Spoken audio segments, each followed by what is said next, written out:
Hello everyone, welcome in geography class. Well, today we are going to learn the new chapter number 5, precipitation. Okay, then can you tell me what is meant by precipitation? Precipitation means we are taking the meaning of this word here, that is rainfall. And in the last lecture, that means in exogenetic processes, we had taken the meaning of this word precipitation. It was the chemical procedure was there. तो ये precipitation ये word हमें last chapter में भी गया था, जहाँ पे हमने इसका केमिकल प्रोसेस वाली एक मीनिंग वहाँ पे ली थी, है ना। तो प्रेसिपिटेशन का मतलब यहाँ पे हमें लेना है रेनफॉल, है ना। तो इसके बारे में हम यहाँ पे जानकारी ले रहे हैं। Then now listen carefully, can you tell, then in can you tell we are seeing here, observe the picture given below, a sentence describing the picture has been given. You describe the picture by writing some additional sentences. Discuss the questions. तो यहाँ पे कुछ picture बताए गए हैं और एक line वहाँ पे बताई गई है पिक्चर के ऊपर। तो उसमें कुछ एडिशनल लाइन हमें यहाँ पे बतानी है और उसके बाद ये क्वेश्चन है, उसके डिस्कशन हमें करने हैं। Okay, then now observe the first picture is here. We are seeing some blades of the grass here. तो ग्रास के कुछ ब्लेड्स, पत्ते हमें यहाँ पे दिखाई दे रहे हैं। On that blades we are seeing the droplets are there. तो उस ग्रास के ऊपर कुछ ड्रॉपलेट्स हमें दिखाई दे रहे हैं। तो यहाँ पे लाइन की तरफ हम चलते हैं। किस तरह की लाइन यहाँ पे दी है? The blades of grass look like this on winter morning. तो ये जो ग्रास के ब्लेड से पत्ते हैं वो विंटर मॉर्निंग में हमें कुछ ऐसे दिखते हैं, मतलब उसके ऊपर कुछ हमें ड्रॉपलेट्स दिखाई देते हैं। तो हम एडिशनल वहाँ पे क्या बता सकते हैं? Then we can say that grass blades look like as in picture in the wee hours of winter. Water droplets on the grass appear like shining pearls and seen only in the morning. Morning walkers in forest or on the grass experience the good amount of water as their shoes and clothes near feet get wet. No? तो हम यहाँ पे बता सकते हैं कि मतलब सुबह का जो अर्ली मॉर्निंग का टाइम होता है तब हमें इस तरह के ग्रास ब्लेड दिखाई देते हैं, मतलब जिनके ऊपर ड्रॉपलेट्स हैं। तो ये सुबह की रोशनी में ऐसे शाइन करते हैं जैसे कि उन ब्लेड्स के ऊपर कुछ पल्स वहाँ पे गिरे हुए हैं। तो सुबह सुबह अर्ली मॉर्निंग में इस तरह का सीन हमें वहाँ पे दिखाई देता है। और फॉरेस्ट में सुबह घूमने जाने वाले जो पीपल होते हैं वो इस तरह का एक्सपीरियंस वहाँ पे करते हैं। जब वो चलते हैं ग्रास के ऊपर तो उनके शूज़ या जो फीट के आसपास के जो क्लॉथ हैं वो वेट हो जाते हैं, गीले हो जाते हैं। इस तरह का एक्सपीरियंस वहाँ पे दिखाई देता है। Okay, from where does the water on the blade of grass come. तो यहाँ पे एक क्वेश्चन दिया है वो इस तरह से कि मतलब ये जो ग्रास है, ग्रास के जो ब्लेड है उसके ऊपर ये वाटर कहाँ से आता है? Then we can say that the present water vapour in the atmosphere turn into a droplets by the process of condensation. तो हम ये कह सकते हैं कि हमारे एटमॉस्फेयर में जो प्रेजेंट वाटर वेपर है ना, तो उसका कंडेंसेशन होकर फिर ये ड्रॉपलेट्स वहाँ पे बनते हैं। उसकी एक्स्ट्रा जानकारी हम इस ज्योग्राफिकल एक्सप्लेनेशन में आगे लेने वाले हैं। Okay, the next picture we are seeing here, the second picture we are seeing the street and the tree is here which is covered by the snow और ice and the line is there, snow is found everywhere in the winter in Kashmir. तो कश्मीर में हर जगह पे snow हमें दिखाई देता है, मतलब छोटे छोटे आइस बॉल हमें वहाँ पे दिखाई देते हैं। Then we can add something here like this, during winter snow is seen where in Kashmir. तो कश्मीर में हर जगह पे हमें ये स्नो वहाँ पे दिखाई देता है। Snow falls on the trees, buildings, street and houses. It appears that entire region is wrapped under the white blanket. Tourists visit Kashmir purposely during winter to enjoy snow and snowfall. तो हम additional में ये बता सकते हैं कि सिर्फ trees के ऊपर नहीं, तो बिल्डिंग के ऊपर, स्ट्रीट के ऊपर, हाउसेस के ऊपर भी इस तरह का स्नो वहाँ पे दिखाई देता है कश्मीर में, कि जिस तरह से मतलब एक वाइट ब्लैंकेट जो है वो फैलाया गया है। तो बहुत से सारे जो टूरिस्ट है तो कश्मीर में इस तरह का स्नो या स्नोफॉल को एक्सपीरियंस करने के लिए विज़िट करते हैं। Okay, the question is here, why isn't snow found in our surrounding. तो हमारे सराउंडिंग में स्नो क्यों दिखाई नहीं देता।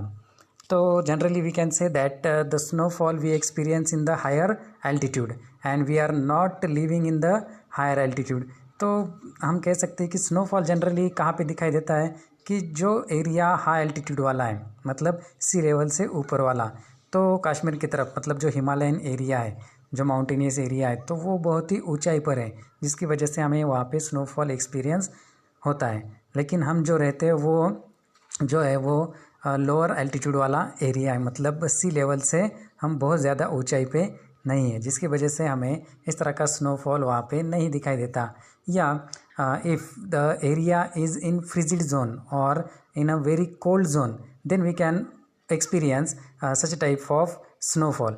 तो इस तरह का स्नोफॉल हमें कब दिखाई देता है कि फ्रिजिड एरिया में या बहुत ज़्यादा ठंड वाला एरिया जो है वहाँ पे भी स्नोफॉल होता है। जिस तरह से हमारे 2 पोल्स हैं अर्थ के, साउथ पोल और नॉर्थ पोल, वहाँ पे भी इस तरह का एक्सपीरियंस होता है। तो ये फ्रिजिड जोन में आने वाला एरिया है, जिसकी वजह से। Next picture is there, the street is there, and generally we can see the rainfall is there, or the droplets of rainfall we can see there. The line is here. Generally it rains between June and September in our region. तो हमारे reason में rainfall जो होती है वो जून और सितंबर में होती है। ओके, तो कुछ एडिशनल लाइन्स हम वहाँ पे किस तरह से कह सकते हैं। We normally receive the rain during June to September. It monsoon rain in India, and India receive maximum rain during this period. Hence, it is also referred as rainy season. This rain is abundant and extensive, spread across India. तो India में जून से लेकर सितंबर तक rainfall वहाँ पे होता है, या मानसून सीज़न हम कह सकते हैं वो होता है। और इसी पीरियड में बहुत ज़्यादा बारिश, मतलब ज़्यादा से ज़्यादा मैक्सिमम रेन हमें इसी पीरियड में वहाँ पे मिलता है, जिसकी वजह से हम इसे रेनी सीज़न भी कहते हैं। तो पूरे इंडिया के अंदर जनरली इसी पीरियड में ज़्यादा से ज़्यादा बारिश वहाँ पे दिखाई देती है। Okay, now the question is here, that is how do the rain drops form. तो ये रेन ड्रॉप्स कैसे बनते हैं। तो हमारे प्रीवियस नॉलेज में हम जान सकते हैं कि रेन ड्रॉप्स कैसे बनते हैं। Then we can say that there are some water bodies on the earth, and by the heating of the sun rays the water get evaporate by the heat of the sun, and when the vapor goes higher and higher, then it experience the cold air there, and by the condensation we can experience the raindrops are there. तो हमारे मतलब आसपास में जो water bodies हैं उसे सन rays की वजह से हीट मिलती है, और उसका वाटर वेपर वहाँ पे होता है, और ये वाटर वेपर जो है वो ऊपर की तरफ जाता है, और वहाँ पे जाने के बाद जो कोल्ड एयर है उसके एक्सपीरियंस के कोल्ड एयर की वजह से वहाँ पे मतलब वाटर का कंडेंसेशन वहाँ पे होता है, और जिसकी वजह से ये रेन ड्रॉप्स हम वहाँ पे देख सकते हैं। जो आगे चलकर हम हमारा जोग्राफिकल एक्सप्लेनेशन है उसमें ये बात की जानकारी डिटेल में लेने वाले हैं। Okay, the next page is there, we are seeing the next picture in this page. We are seeing the picture of London is there, and we are seeing the fog everywhere. तो ये picture जो है वहाँ पे हमें fog दिखाई दे रहा है ना। तो लाइन किस तरह की है, in London there is a fog like this till the afternoon in the winter. तो लंदन में जब आफ्टरनून हो जाती है, आफ्टरनून तक इस तरह का फॉग वहाँ पे दिखाई देता है। तो जिसके बारे में एडिशनल कुछ सेंटेंसेस हम वहाँ पे ले सकते हैं वो इस तरह से कि London experience fog till late afternoon during winters.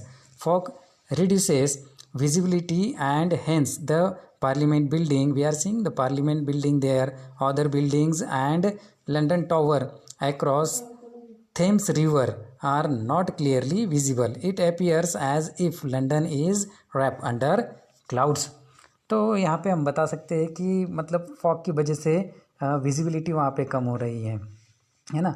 तो क्लियरली हमें वहाँ पे दिखाई नहीं दे रहा है। तो कौन सी बिल्डिंग वहाँ पे दिखाई दे रही है, तो पार्लियामेंट बिल्डिंग दिखाई दे रही है, अदर बिल्डिंग जो है वो भी इनविजिबल इस फॉग की वजह से हो रही है। उसके बाद लंदन टावर को हम देख पा रहे हैं। Then river is there, Thames river वहाँ पे दिख रही है ना। तो ये सब मतलब वहाँ पे पूरी तरह से ऐसे क्लियरली हमें दिखाई नहीं दे रहा है कि जैसे ये जो लंदन है उसे पूरी तरह से क्लाउड्स ने अपनी चपेट में ले लिया है, क्लाउड से लंदन ढक गया है, इस तरह की चीज़ वहाँ पे दिख रही है। Now the question is there about this, why don't we have fog like this till afternoon in the winter in our region. तो हमारे रीजन में आफ्टरनून तक इस तरह का फॉग हमें क्यों नहीं दिखाई देता। तो generally we can say that the London, the country England, which is in a cold area or the cold region. That's why we can see that in the late afternoon we are seeing or experience the fog there. And where we are living in India, in Maharashtra, this is the hot region, and in the hot region we cannot experience such a type of fog in our region. तो हमारे reason में इस तरह का fog वाला experience हम हमारा जो एरिया है वो हॉट एरिया होने की वजह से वहाँ पे नहीं दिखाई देता। Okay, the next picture is there. Okay, ये पिक्चर आपको यहाँ पे दिखाई दे रहा है और जिसके ऊपर कुछ लाइन वहाँ पे दिखाई दी है। Sometimes hailstones destroy the standing crops in the field.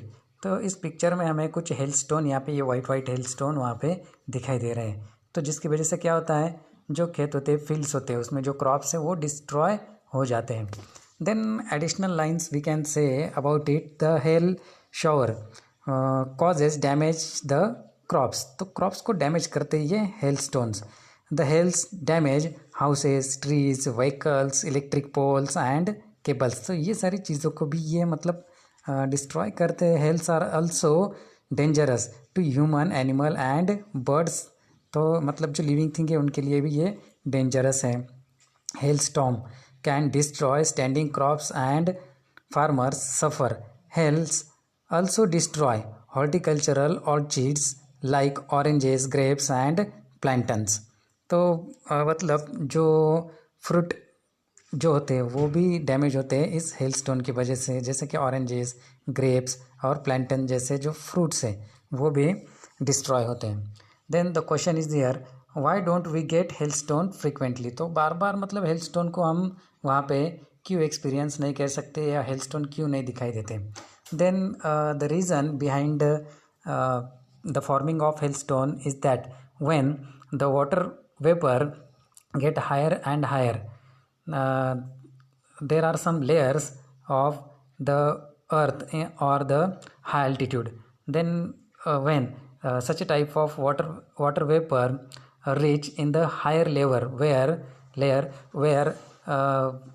there is a very cold atmosphere, and because of that atmosphere the water vapor became in a small balls of the ice, and when it became heavy it falls on the ground and we call it the hails. And such a type of situation not occur again and again. That's why we cannot experience such a type of hailstones or the rainfalls frequently. तो जिसकी वजह से ये frequently हमें hailstone वहाँ पे नहीं दिखाई देता। Okay, the question is completed here. Then the geographical explanation we are going to learn here. Then now listen carefully. 70.8% part of the earth surface is full of water. तो मतलब अर्थ का जो सरफेस है वो करीबन 70.8% पूरी तरह से वाटर से ढका हुआ है। The distribution of this water is very uneven. तो इस वाटर का जो डिस्ट्रीब्यूशन है वो एक जैसा नहीं है। At some places the water storage is limited while it is ample at other places. तो कुछ जगह पे वाटर कम है और कुछ जगह पे बहुत ज़्यादा वाटर हमें वहाँ पे दिखाई देता है। वी सी और experience the different form of condensation as show in the picture above and in figure 5.1। तो मतलब जो कंडेंसेशन है ना, तो यहाँ पे बता सकते हैं कि इस कंडेंसेशन का जो फॉर्म है वो हमें हर जगह पे एक जैसा वहाँ पे नहीं दिखाई देता। तो पिक्चर नंबर 5.1 जो है फॉर्म्स ऑफ प्रेसिपिटेशन और कंडेंसेशन, जिसमें ये चीज़ें बताई गई है। This forms of condensation occur due to the water vapour in the atmosphere. तो ये जो कंडेंसेशन का फॉर्म है, तो जिसके जो वाटर एटमॉस्फेयर में जो वाटर वेपर है, जिसकी वजह से ये सारी चीज़ें यहाँ पे बनती हैं। तो यहाँ पे जो फिगर 5.1 बताई गई है, जिसमें बताया गया है फॉर्म्स ऑफ प्रेसिपिटेशन और condensation. Do you know about the condensation? Condensation means the process to change a gas to a liquid. तो मतलब एक ऐसी प्रोसेस जिसमें गैस का लिक्विड में बदलाव होता है, जिसे हम कंडेंसेशन कह सकते हैं, ये कहते हैं, है ना। तो जिसके बारे में ये सब पिक्चर्स यहाँ पे बताए गए हैं, जिसके बारे में हम थोड़ा सा यहाँ पे जानकारी ले लेते हैं कि first picture we are seeing here on the ground, there we can see water because of the rainfall. The total water we are seeing in the form of liquid. तो जो भी रेनफॉल की वजह से ये वाटर यहाँ पे दिखाई दे रहा है, वो टोटल लिक्विड फॉर्म में हमें दिखाई दे रहा है। The next picture we are seeing here which is about the हेलस्टोन्स।